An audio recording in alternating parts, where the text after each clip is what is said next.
Hey guys, Average Joe here, and I'm back with a quick tip about what to do if you turn one dial on your SelectTech dumbbells and the other dial turns together with it. That is not the way these dumbbells are designed to work. This side is independent of that side, meaning that this should spin freely on the shaft independent of this side and vice versa.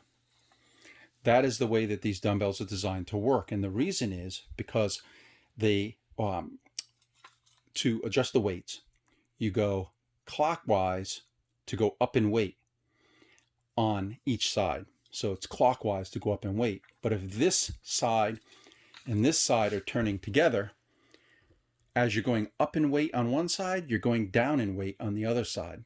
And so you could end up with a dumbbell that's got, 15 pounds set here and 40 pounds set there. You don't want that. So you have to check the dumbbell to get the two sides to work freely of each other. And how do you do that? The very first thing you got to do is completely disassemble your dumbbell. And in this case, I'm not going to take this bolt off. I'm just going to demonstrate on the table here. But completely disassemble the dumbbell, including taking all bolts and washers off so that you have just the shaft left. Put that shaft on a flat surface and roll it. And make sure that there's no bend or wobble from being bent, and that it's perfectly round and not elliptical. And when you're rolling it, you will see if that is the case. If it is not elliptical, if it is not round, or if it is bent, you're going to need to get another shaft. Unless you're a machinist or very handy and can straighten and round that shaft again, just get another shaft and make sure that that one isn't bent and that it's round. The next thing I would check is if the shaft has any kind of burr on it.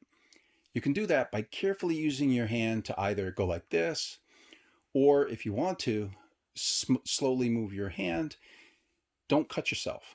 If there's any kind of little metal burr on your shaft, what's happening is that burr is catching on the plastic inside of a dial or on a disc, and it's locking the two together like a wheel on an axle. And so you don't want that metal burr grabbing your plastic. So you're going to file it down, sand it down, get it smooth again. Now, if the shaft itself is smooth, round, and not bent, then this is not the issue. The next thing I would check is the discs and dials themselves. Put your finger in for each disc and dial and go like this. Check to see if there's any kind of plastic burrs on these. Because again, that plastic burr will catch on the shaft and lock the two together. You don't want that. This needs to spin freely on the metal shaft. If there are no burrs on these parts, then you've ruled them out. If there is a burr, just use a blade or some sandpaper or a file to file it down and get it smooth again. But let's say there's no burrs on the dials or discs. So this is straight, this is round, there's no burrs, and there are no burrs. What could it be?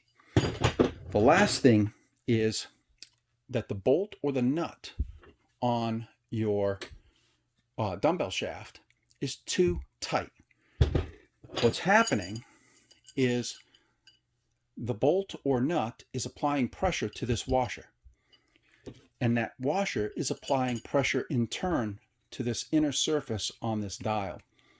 And when that happens, and there's too much pressure, this is actually the wrong size washer, but let's take it off.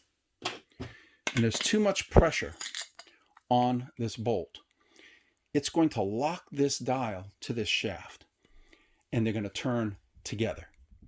You don't want that.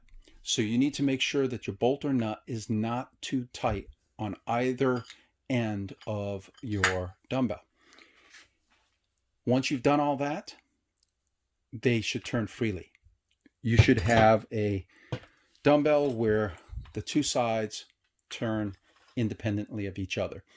I have not seen any other issue that causes the two sides to lock together other than bent shaft, elliptical shaft, burr on the shaft, burr on the discs, burr on the dials, or that they're too tight.